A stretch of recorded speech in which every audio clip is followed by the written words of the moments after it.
Children caught in the crosshairs of rival gangs. It's been like a living nightmare. He's a baby, he's innocent. A city stunned by violence rippling across the boroughs. I've got to tell you, I've been a cop for almost 36 years now. That was one of the worst things I've ever seen. Neighborhood streets resembling battlefields, with gangs leading the charge. He's got a gun. Holy A 15-year-old, a 15-year-old, and a 16-year-old murdered on the streets of Brooklyn. Our top priority is gang violence in the city. And a call for action by New York's top cop. No one needs to live in fear in New York City. No one should have to worry about their child or their elderly mother or father walking down the block at night. This is a PIX11 News Special. Gangland, New York City. Good evening, I'm Dan Manarino, and welcome to this PIX11 News Special, Gangland, New York City. It has been a deadly summer in this city this year. But still, Mayor Bill de Blasio says New York is the safest big city in America. But gang violence is driving up New York's murder rate. Between January and June, there were 167 murders in the city. Police say 30% were victims of gang violence, and 40% of shootings that didn't end in death were tied to gangs. Most of the bloodshed has been in the Bronx, where homicides are up nearly 70% from last year. But gang violence is nothing new to this city, right? New York has a long history of established gangs going back more than a century. The classic film West Side Story romanticized two fictional warring gangs in 1950s New York. The real gangs of New York claim their turf back in the 1820s. A band of thugs called the 40 Thieves putting down roots in 5 Points, given that name because of the 5 intersecting streets. It became home to an enclave of Irish immigrants. The 5 Points neighborhood was the most infamous slum in New York City. One of the most notorious gangs were the Bowery Boys, a group of working-class New Yorkers. What's so interesting about the Bowery Boys, again, it's this strange romanticizing of gang life, and they were dressed ridiculously, with the top hats and the soap locks. Their bloody feuds with the gang, the Dead Rabbits, turned into street riots. That legendary rivalry became the inspiration for the movie The Gangs of New York. Who holds sway over the 5 Points? Fast forward to modern times, the monikers changed to names like the Bloods and the Crips, but the motives remained the same. A lot of gangs from the 19th century have a lot in common with gangs in 2018. Really, any group that felt marginalized or felt like they were clustered in neighborhoods that were really overcrowded, you would find gangs associated with them. If there's anything that is worse now, it's that because of the quality of these weapons, they're able to inflict more damage. Two of the most vicious New York gangs that earned their reputation in the late 1980s and early 1990s were the Trinitarios and the Latin Kings. For the Latin King Nation, the more violent meant the more power on the street. In the early 90s, the Latin Kings were at war with rival gangs, the Bloods, for territory in the Bronx. The crimson colors became a symbol of hate for the Kings. Their territory grew, widening to the streets of Brooklyn. The other infamous New York gang, the Trinitarios, who originally set up shop in Haiti and were reborn here in the New York prison system as a protecting gang in the early 90s. They spilled onto the streets, infiltrating every borough, including Hudson County, New Jersey, with their trademark weapon, a machete. Gang members saying that weapon makes it real, not like a gun. Justice for Julia! It was the weapon used to kill Bronx teenager Lisandro Jr. Guzman Feliz, and now 12 alleged Trinitarios gang members are charged with his murder. In Gangland, New York City, who is ruling the streets? Well, a former member of the Trinitarios gang sat down with our PIX11's James Ford to talk about the leader of his gang, who he says is a free man on the streets of New York right now. The similarities are striking, comparing the NYPD commissioner's description of gang life and those of a former gang member and private detective. Many of them commit robberies and deal drugs, but they also do credit card fraud. They selling drugs, selling people to send their people to kill anyone. Kidnapping, extortion, murder. But there's a difference of opinion when it comes to how the fight is going against Gangland, New York City. We're going to continue to target not just the Trinitarios, but any street gang that is involved in violence in New York City. Heriberto Santana is the leader of the Trinitarios. We could take down this whole gang out of New York City if we get to him. He's called El Primero, or the first one. He's out on bail for a loaded weapons arrest in June. Who is El Primero for the Trinitarios. Heriberto Santana. That's Heriberto Santana on the far left. They're actually doing recruitments now, showing them taking pictures with cops. That's scary. We're not identifying the ex-Trinitario we spoke with via FaceTime since he describes orders he's heard from the alleged gang leader. He had two guys, and he said, yo, you gotta go over there and kill this guy. He said the gang leader was behind an apology to Junior Guzman Feliz's family, saying the gang mistook him for someone else. Junior's killing is a reminder of how innocent people are getting caught in the violent rivalries. We have to do more. Every time they get more big and more biggest, they get more people into the game. While arrests are key, It can't just be the NYPD. It's got to be everybody in the city. It's got to be all 8.6 million New Yorkers. That's the turning point that I'm looking for. The turning point really could be with social media here. It's become a key tool for gangs where they threaten rivals and brag about power, money, and guns. But it's also a huge help for law enforcement.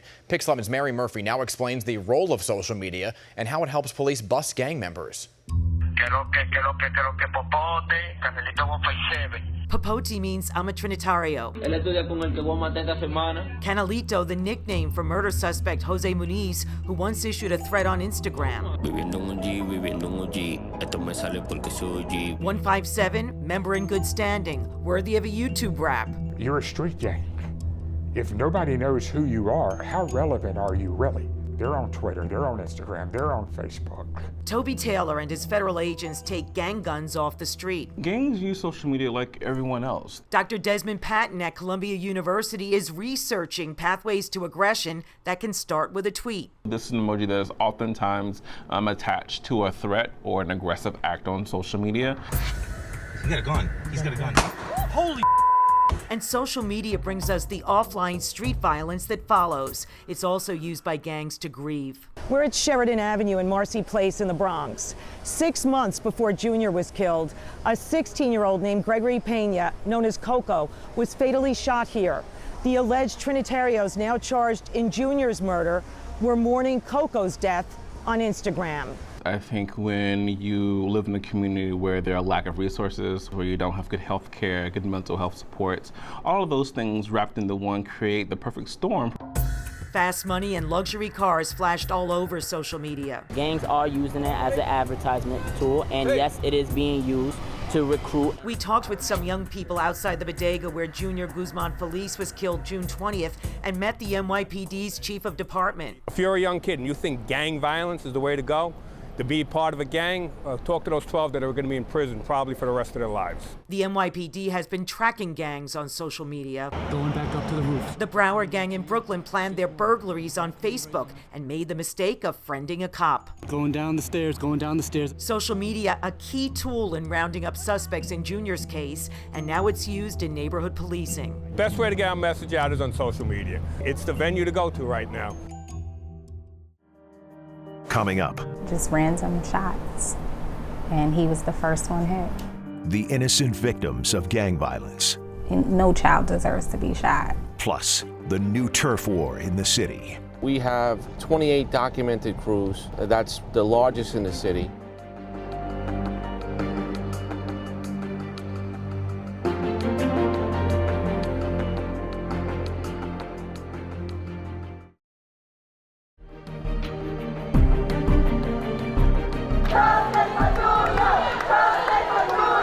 His is a name that will never be forgotten. That was my son. He was a little sweet kid, innocent. The brutal murder of Lisandro Jr. Guzman Feliz shocked New Yorkers into the savage reality of gang violence. His name has become the rallying cry of parents who are trying to protect their own children from becoming victims themselves. But when the bullets start to fly, it is those innocent children who are getting caught in the crosshairs. Here's PIX11's Ayana Harry. Those are the fly eyes. Jaheim Hunter loves to play. He loves to laugh, and his favorite superhero is Spider-Man. This is so easy. Every moment with Jaheim is a gift. Last June, his family had no idea if the boy would live to see another day. Breaking news right now at 10 o'clock. Doctors working to save the life of a 5-year-old little boy. It was Jaheim's birthday. He was with family on Washington Avenue in the Bronx. Without warning, there were gunshots from suspected gang members. Jaheim was shot in the head. When he first arrived at the emergency room, doctors didn't think he would make it. It was very traumatic to see him, just fall and drop, and to think that he wasn't even alive. 1 month after the shooting, PIX11 sat down with Jaheim's big sister and his caretaker, Asia Holmes. She was still in shock. It's been like a living nightmare. Finally, the family is finding joy again. Jaheim had his 6th birthday party last month. It was a celebration. Asia recently invited us into her home to see Jaheim's progress firsthand. No child deserves to be shot. He was just an innocent bystander. For nearly 14 months, Jaheim has been a little fighter with a whole lot of heart. He couldn't walk, he couldn't talk. He couldn't do just the normal things that we take for granted. He had a lot of breathing tubes, feeding tubes. The bullet entered Jaheim's skull and then traveled through his brain. There was so much he had to learn all over again. You're teaching him how to eat and teaching him how to walk and teaching him how to make sounds until he started progressing. Today, Jaheim is able to go to school, but medical challenges will haunt him for the rest of his life, all because of a gunman's stray bullet. It just needs to end.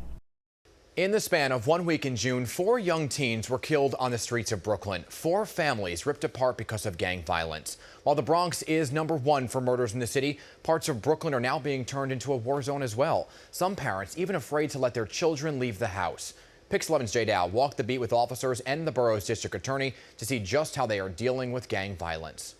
In terms of raw numbers, there is one neighborhood alone that claims the title of gang capital of New York City. Right now in the 7-5 precinct, East New York. Traditional gang beefs now include more violent feuds between smaller, more territorial crews. We have 28 documented crews with 950 documented crew members. That's the largest in the city. NYPD Inspector John Schell says he's used targeted operations in the 7-5, going after gang leaders and major players to ward off the kind of violence that just 25 years ago produced 126 homicides here in East New York, making it at the time the deadliest precinct in the city. As of right now in August, we have 4 homicides. That's tremendous.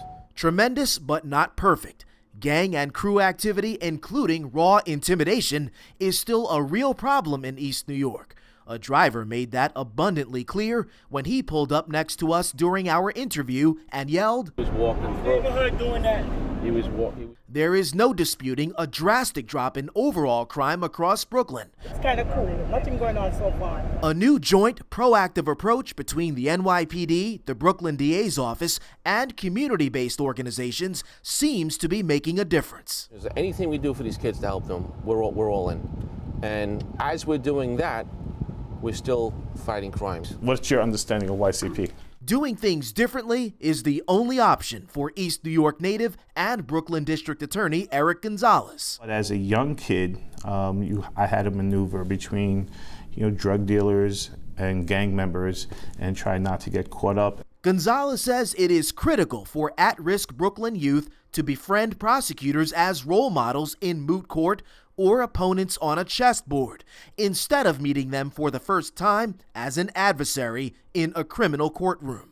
For DA Gonzalez, this is personal. We're coming in and hopefully teaching them that law enforcement can be an ally to the community. Violence Interrupter Supervisor Benjamin Jenkins is one of those allies. If I can tell a kid to put his gun down, I have something for him to do instead of shooting a gun. The 31-year-old's work for the East New York nonprofit Man Up also plays an instrumental role in addressing gang violence. His job title, self-explanatory. I step in the middle of any beefs or any altercations that happen in the neighborhood. Having spent 3 of his teenage years behind bars, Jenkins says it's going to take a multi-layered approach to save at-risk children and teenagers from the temptation of the streets. Anything that we could do, the DA office could do, the police could do to help stop this, and programs and funding would help stop the gang and the violence. You think it's making a difference? It has to.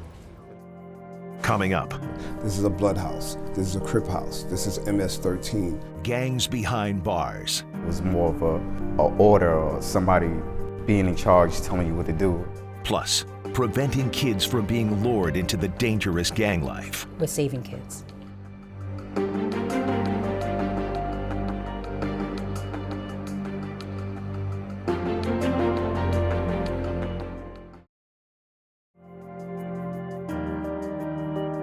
I'll never join a gang ever in my life. When you join a gang, you have to live for what the outcome of it. When you join a gang, you're risking your life.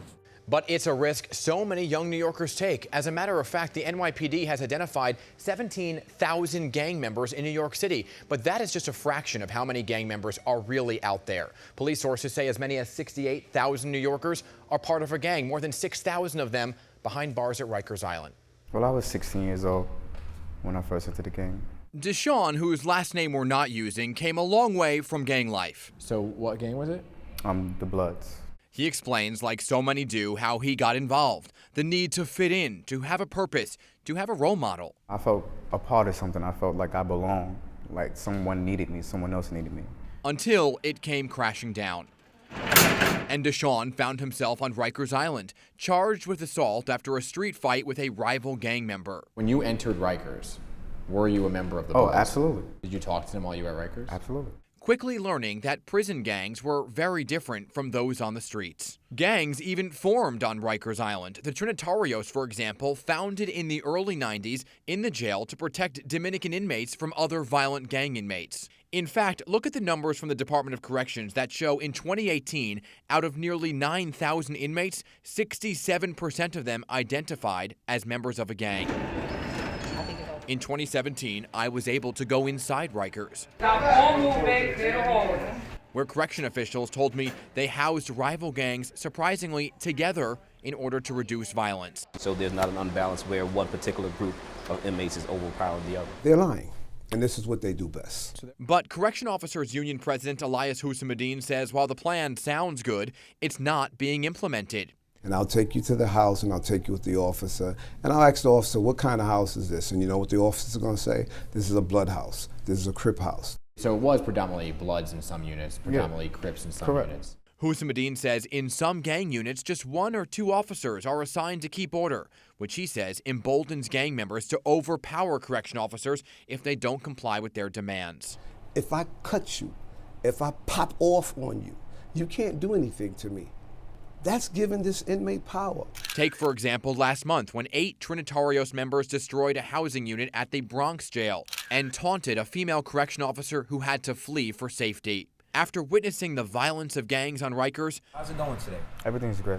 Deshaun knew he had to walk away from that life. So he found the Doe Fund, which helps incarcerated men find jobs. He now works as a security guard, hoping to encourage others to not fall into gang life and find other ways of fitting in. What's your advice to them? Sometimes we don't have the best role models, but the worst role models is the best examples because we see what not to do.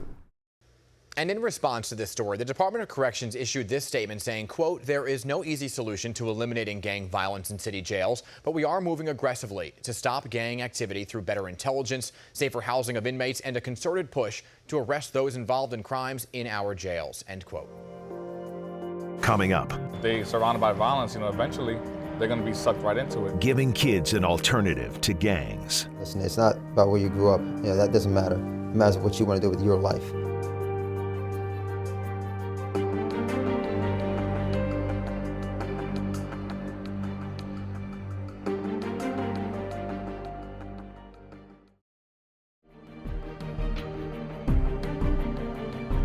I'm sad and I'm tired of all the young kids dying around here. But some communities are trying to stop the violence and provide a safe haven for kids by giving vulnerable children alternatives to joining gangs. The NYPD is also doing its part with the Explorers program. PIX11's Kirsten Cole has a look at the Explorers and what these young men and women go on to achieve. The Explore program gave me a sense of purpose. Chief Anthony Vargas is just 21, but has achieved the highest rank of a 3-star chief in the NYPD's Explorers, a program for the youth of New York that is changing lives. I grew up in a neighborhood where, there was, people getting, shot or stabbed and, just violence all the time. And, And growing up as a kid, I was scared. Vargas, at 14, was determined to survive and found he could thrive through the Explorers. If they're surrounded by violence, eventually they're going to be sucked right into it. This is the tools for you to be a leader. It was the change Junior Guzman Feliz was so desperate for in his gang-riddled Bronx neighborhood. He, too, was a member of the NYPD Explorers, hoping for a better life, instead becoming a statistic, burned into our collective conscience as cameras captured his brutal murder, allegedly at the hands of the Trinitarios gang. It's brought a big light on the Explorer program. It's so unfortunate what happened to Junior, but if we could see something good, we're going to really have a program with a lot more kids. And it goes beyond the numbers of kids recruited. We're saving kids. One of those saved? Detective Roger Bennett, who joined at 13 while living in a rough, gang-hardened neighborhood in the South Bronx. After 18 years old, I joined the Police Cadet Corps, paid internship with NYPD. 21, became a cop, and here I am. Not only a father and NYPD detective, but giving back to the kids in the Explorers group in his own precinct. So it doesn't matter where you grow up. You can still impact your world. Now Vargas is on his way, a double major at the University of Buffalo, a member of the Marines. He wants more. My goal is to be the first Hispanic police commissioner for the New York City Police Department. Gang violence remains a dangerous and pervasive problem throughout New York City, and the NYPD has certainly made it one of its top priorities, as have we here at PIX11. We thank you so much for watching this PIX11 News Special, Gangland, New York City. I'm Dan Manarino. Have a good night.